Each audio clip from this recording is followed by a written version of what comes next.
bakunzi bahore Kanani TV, ndanezerewe cyane gusubira guhura namwe ngo tuganire ijambo ry'Imana. Rero imbere ko dutangura kuganira nagira ngo tubanze dusenge. Uri mwiza Mana, ugira neza muri ijuru n'isi, ntawe usa nawe, ntawe urengariye nawe. Ndagushimira urukundo udahingishanya kutwereka uko bukeye n'uko bwije. Ndagushimira ku mbabazi zawe Mwami Imana utugirira iminsi yose turiho nuko wabigomvye. Twabonye izuba ry'ubu munsi Mwami n'ubuntu bwawe gusa, kuko hari hatakiri muri ino si, ariko twebwe watwemeye ko tuyibamwo, nuko Mwami wifuza ko hari ico tuyikoramo, kuko ntitwaje muri ino si nka accident, ariko twaje muri ino si kubw'umugambi wawe munini. Nico gituma nsengera abantu bose bakunda gukurikirana Hori Kanani TV, Mwami Imana gufata ingingo yo kuba ico baremewe. Mana uri mu ijuru ryawe ryera, umanura ubushobozi bwawe ku muntu wese yitahure kandi yimenye ko ari agaciro mu nyunga zawe, kandi ufise ico wamugeneye gukora kugira ngo iyi si ibemwo amahoro. Data ndagushimiye kandi ndakuninaje icubahiro n'amashimwe bibi vyawe, mu izina rya Kristo Yesu Umwami wanje senze nizeye ko vyumvise. Amen, amen. Bakunzi rero ba Hori Kanani TV, ndanezerewe cyane ko Imana inkundiye ngo mbe kuri ino channel kugira ngo nshobore kubifuriza ukwezi kwiza kw'indwi dutanguye.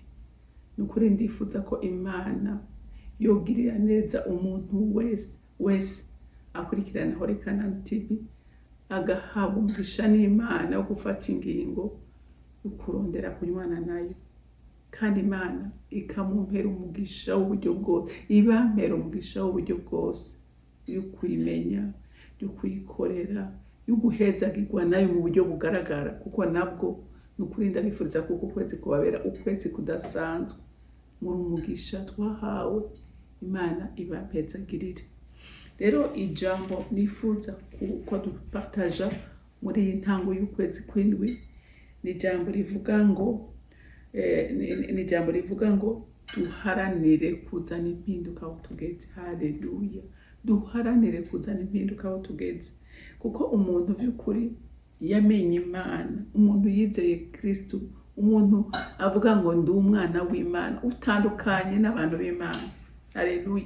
Kandi Kristo ashaka ngo aho ugeze ugira icyo ukoze kugira ngo ubwami bwiwe bwaguke. Haleluya. Kugira ngo izina ryiwe rishigwe hejuru. Nico twahamagariwe bantu b'Imana. Haleluya.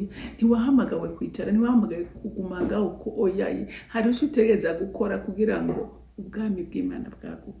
Amen.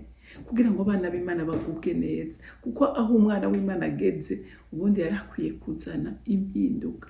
Haleluya, haleluya.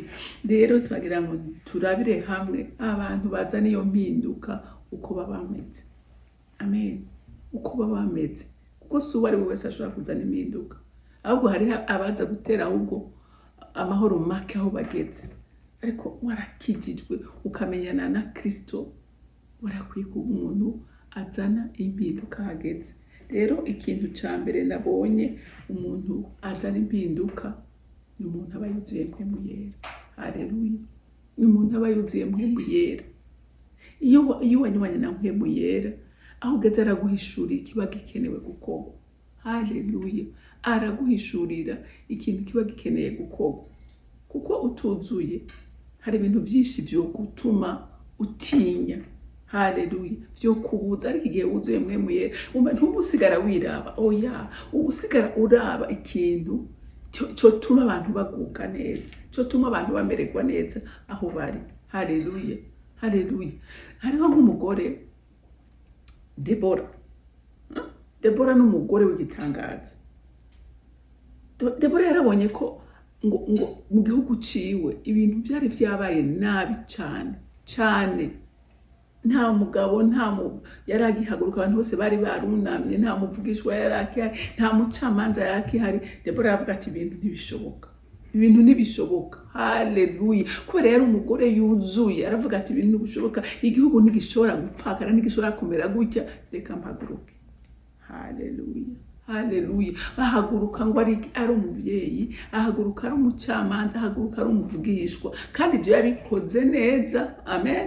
Yabikoze neza. Bantu b'Imana, nukuri Imana ico nabonye, Imana yama yiteguye kugirira neza umuntu wese ahagurutse gukora, kuko n'inyungu y'Imana, kuko Imana yo ico yifuza ko abantu bayo babaho baguwe neza.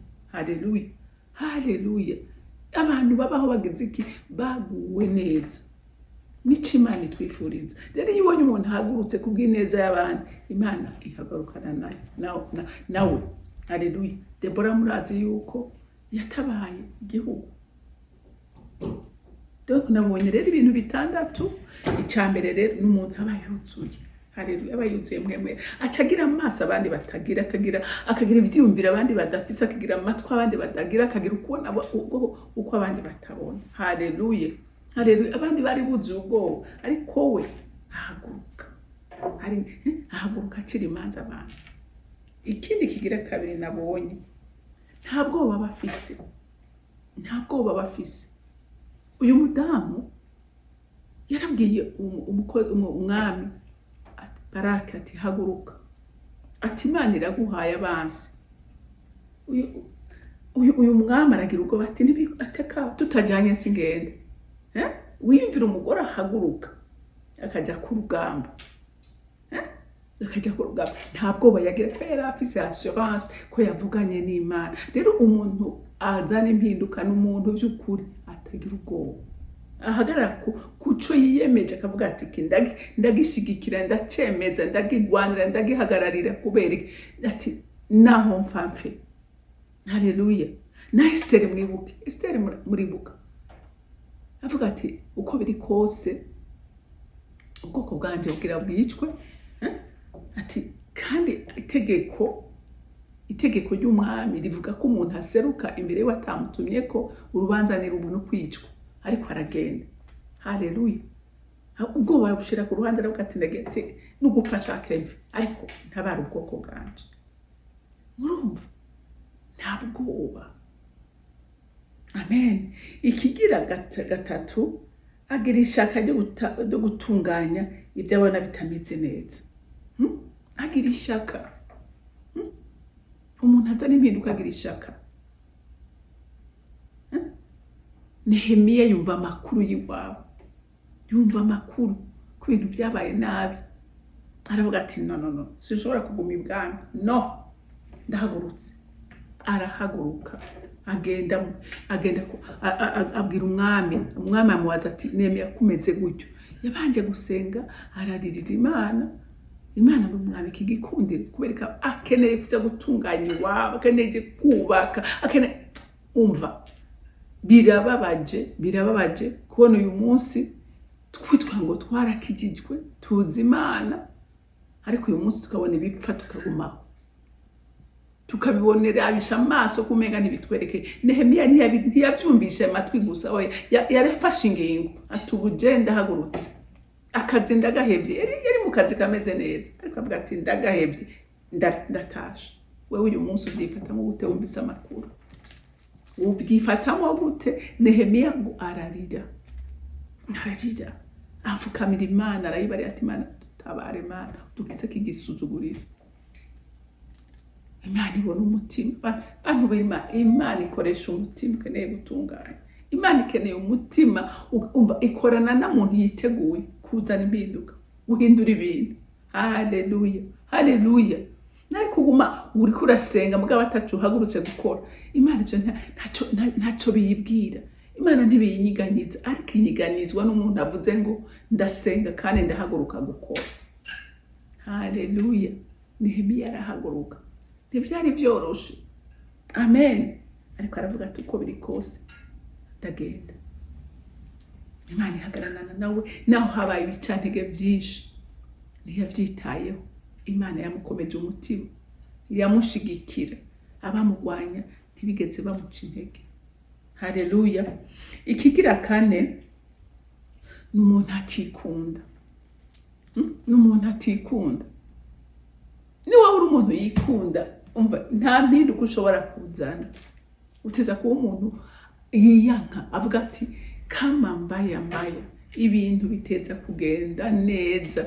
Ntaraba ngo amagara yanjye, ntaraba ubutunzi bwiwe, ntaraba position ziwe. Nehemiya ntiyari kugenda ngo ate position yiwe. Umuntu yaserva umwami yari umuntu akomeye, umuntu akomeye. Aravuga ati akazi ndagahagaritse, ndagiye gutabara. Uyu munsi wobishobora gutakaza akazi kawe udahagurutse kuja gukora ibintu bikungura, ariko ugiye gukora ivyungura abandi wohaguruka.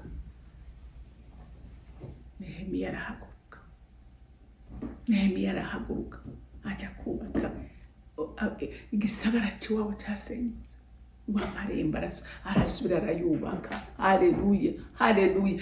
Anezereza umutima w'Imana, akura igisuzuguriro ku gihugu ciwe. Uyu munsi wobikora. Haleluya, haleluya. N'umuntu atikunda, n'umuntu afise ikigira gatanu, n'umuntu afise urukundo rw'Imana muri we. Umuntu afise urukundo rw'Imana muri we. Nehemiya uravye, usomye igitabo ca Nehemiya ukaraba, yarasanze bene wabo bararenganije abantu, barabatwaye amatongo, baragwatirije abana babo, umva basigaye abantu bahagaze mu kirere, Nehemiya yarabatutse arabwira ati nta soni amagorwa murimwo, none mufatanije n'umwasi kugwanya bene wanyu, murabambuye, mubatwaye amatongo, mubatwaye abana babo, mubagize abacakara. Ati nta soni.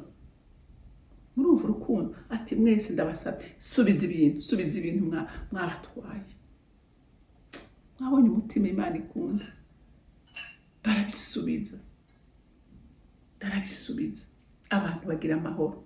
Ahantu hari umuntu azana impinduka, ahageze amahoro arahaba, ubumwe buragaruka mu bantu. Abafise umutima uguhuza abantu, kuko afise umutima w'Imana, kuko Imana n'urukundo. Haleluya, haleluya. N'umuntu afise ukwizera. Cya gatandatu, n'umuntu afise ukwizera. Dawidi ashitse ku rugamba, akumva ibyo umwasi ariko aravuga, Goliyati. Yaronse ibicantege.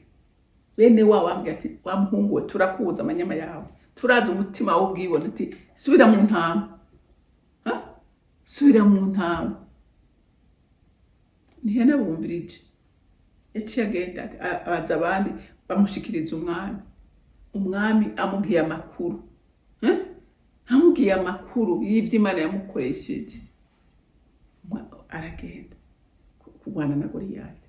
Mwiyumvire ahantu hari bakuru we, hari ingabo ibihumbi n'ibihumbi, hari umwami, bose ngo bagira iki, biruka mu cobo bumvise Goliyati ariko aravuga.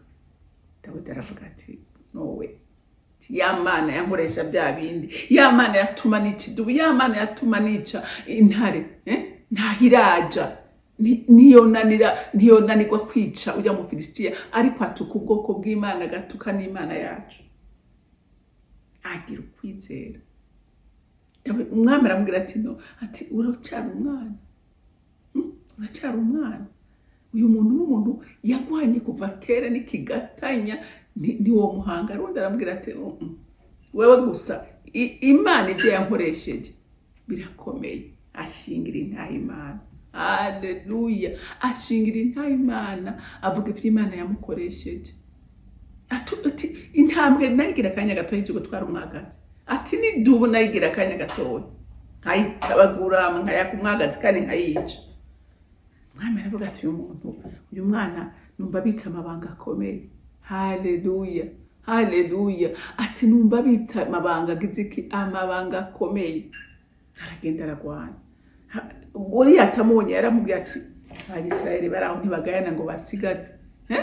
Banyisimbwa azanye itopito n'ibuye kuza kugwanya ubundi we yari afise amacumu n'uducumu, yiproteje hose. Ariko bantu bizera barahiriwe. Haleluya, haleluya. We yateye ibuye gusa, ritumberezaho atafutse. aragarama aca umutwe wa Goliyati.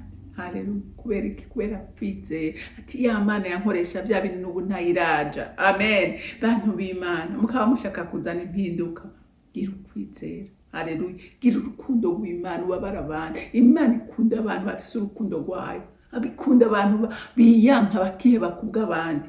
Haleluya. Imana ikunda abantu batunganye, abo bageze bagatunganya ibintu. Umva, Imana irashigikira mwene abo bantu. Haleluya. Haleluya.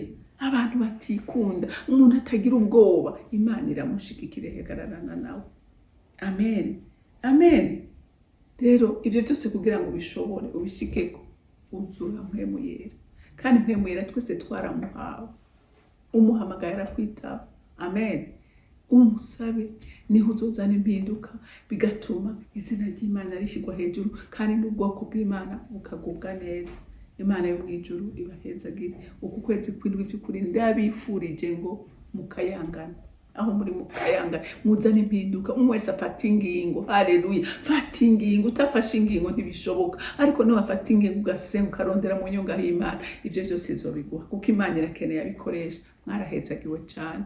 Mana datarugira byose uri mu ijuru, sindabekwa kugushimira papa, uri gitangaza, ugira neza abakwambaza n'abagutabaza, abashaka kugukorera bose urabashigikira. Mana ndasenze mutereze inzara n'inyota abana b'Imana, bagira umwete, bagira inyota yo gukora ibyiza, kuko nawe Umwami Imana watweretse akarorero keza. Kristo wadukoreye ibikomeye, n'ukuri ntibyari byoroshe, wanywereka igikombe kwirura kugira ngo urokore ubugingo bwacu. Ibyo byose warabishitse kubera urukundo dukunda. Natwe Mwami Imana reka tugira inyota n'ishaka yo kugira ikirenge mu cawe. Mana ndagushimiye kandi ndakuninahaje, icubahiro cyose kikugarukire. Ni mu izina rya Kristo Yesu Umwami wanje senze nizeye ko byumvise.